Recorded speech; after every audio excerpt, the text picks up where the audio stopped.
Stand up and show some respect to your WWE Champion. Do the words Jinder Mahal WWE Champion make you laugh, cringe, jump for joy? At least jumping for joy that his title reign is over. But chances are you're not a fan of his reign and you're probably not alone. But was he really the worst champion ever? Join us now as Wrestlelamia investigates things further and determines whether Jinder Mahal was WWE's worst champion ever.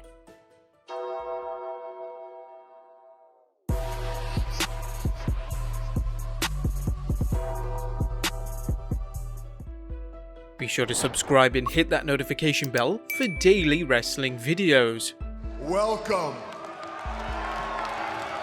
Now, if you're unfamiliar with the background, in 2017, Jinder Mahal shocked the wrestling world when he defeated Randy Orton at Backlash, becoming the 50th WWE Champion in the promotion's history. Although the modern-day Maharaja held the belt for nearly 6 months, I am already the greatest WWE Champion of all time. reigning for 170 days until dropping the strap to AJ Styles, his title reign was criticized for several reasons. Fans and pundits alike dismissed it as a ploy to tap into India's vast wrestling market, and that Mahal's performance in the US was a disappointment. He's just like America. He's on the decline. Looking back nearly 3 years later, it's time to reassess Mahal's reign and see whether the criticism is justified or not. Jinder Mahal's first run in the WWE was largely uneventful, with him working on the main roster from 2011 to 2014 when he was finally released. Mahal teamed with Drew McIntyre and Heath Slater to form 3MB. Like, I'm getting a band, and you even said like, oh, maybe Dean Ambrose, maybe Kurt Hawkins, maybe Fandango. Yeah. And I jokingly, I was like, watch, I'll be in the band. A faction that never amounted to much other than comic relief. We're live, big man. We can't stop. You gotta go. Mahal then hit the indie circuit, but seemed to languish there as well. Speaking with the Daily Record, Mahal recalled, So I was gone for 2 years, and the majority of those 2 years, I was unfocused. I was not driven. I was partying. That was about to change, however, as Mahal set to get out back on track. One day, I just had enough. I'm too young. I was 29 at the time. I just stopped drinking, started dieting, started training, and 2 months later, WWE called me and asked me to come back. Mahal returned to the WWE in 2016, but things didn't look too much different in the ring as he lost just as many matches as he won, often competing on superstars and main event. However, by December 2016, Mahal was looking downright jacked, with fans noticing his incredible physical transformation. Improvement as of late of Jinder Mahal, best shape of his life. As 2017 began to pass, Mahal's star slowly rose, with him nearly winning the Andre the Giant Memorial Battle Royal at WrestleMania 33, then winning a number 1 Contenders 6-pack challenge, earning a WWE Championship match against Randy Orton, and actually defeating the Viper at Backlash. You've got to be kidding me! You've got to be kidding me! Dreams have come true! Mahal would fight back challenges from Orton, Baron Corbin, and Shinsuke Nakamura, relying on his henchmen, the Singh brothers, as needed. The perpetual thorns in the side! Before finally losing the title to AJ Styles. Despite defeating quality opponents and a lengthy title reign, Mahal's reign is often dismissed as one, if not the worst in WWE history. First, let's look at some of the reasons why the reign wasn't so bad. Number 1, the Indian market. As fans know, the WWE is a global corporation airing in numerous international markets, India being one of them. Given India's large population, it makes sense for the WWE to try and promote more stars of Indian descent. Stephanie McMahon spoke with the Times of India in 2018, explaining Mahal's success as WWE Champion. I think his championship run was incredibly interesting and successful to our global audience, and not just to India. If he became a bit of a hero in India as a result, well, that is awesome too. Jinder, of course, is playing the antagonist here in the States. I think he was received as a homecoming hero when he performed live in India, and whenever there is a local star, there is significance to the audience there. Our audience is so much bigger. It is global, so we have to entertain everyone. The international market is important, particularly when business is down domestically. Back during the new generation, the WWF's domestic business was down, but the promotion was able to boost it due to the overseas popularity of Bret the Hitman Hart. Building a superstar aimed at a nation with an estimated population of 1.3 billion people isn't a bad business move, and while it didn't work, it's understandable why the WWE tried it, just as our next reason. Number 2. Keeping things fresh. Mahal's title win was about more than putting the belt on an Indian superstar, it was also an attempt to build a new star. But now there's a whole new generation of superstars in the ring, and 2 of them are with us today. As fans have repeatedly seen, a promotion's top stars can get stale, get hurt, or leave the wrestling game for other pursuits such as film and television. If a promotion doesn't create new stars, it can run into problems, so it makes sense to try and create new ones. Mahal was one such experiment, and in hindsight, WWE higher-ups seemed happy with the experiment. For example, Triple H praised Mahal's work, saying, "Jinder Mahal has done an amazing job in recreating himself. Jinder was in the WWE for the first time and wasn't as successful as he would have wanted, but we went back and re-energized him, dug deeper within himself, and worked extremely hard in his second chance and is now making the most of it. People can criticize him, but he has earned my respect." Naturally, the question is whether Mahal earned the fans' respect or, more importantly, earned their recognition as someone worthy investing their time in, either as a babyface or in his case, a heel. And I want all of you people to kiss my feet.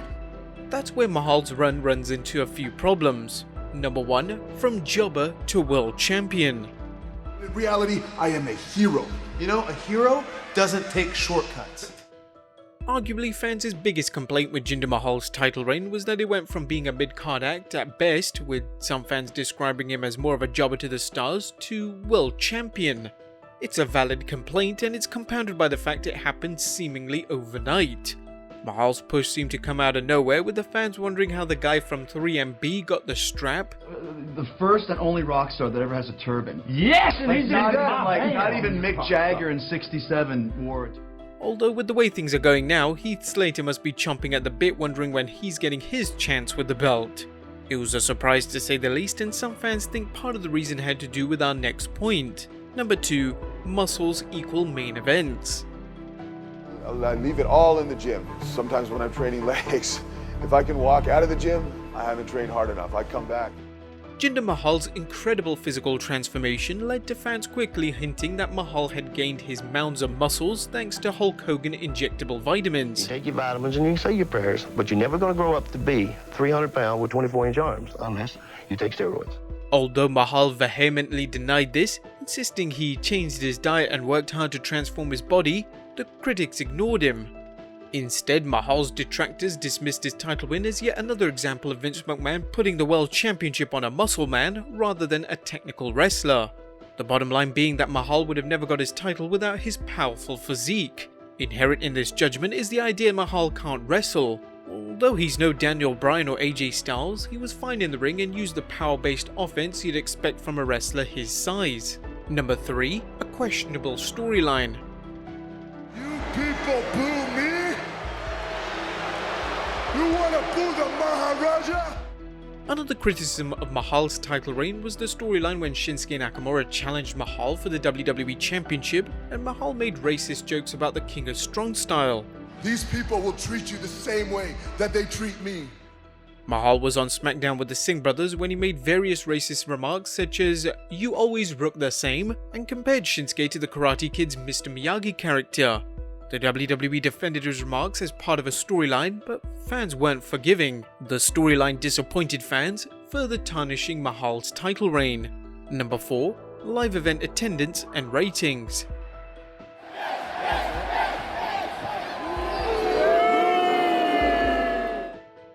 A world champion's most important job is bringing fans to live events and getting them to tune into television and pay-per-views.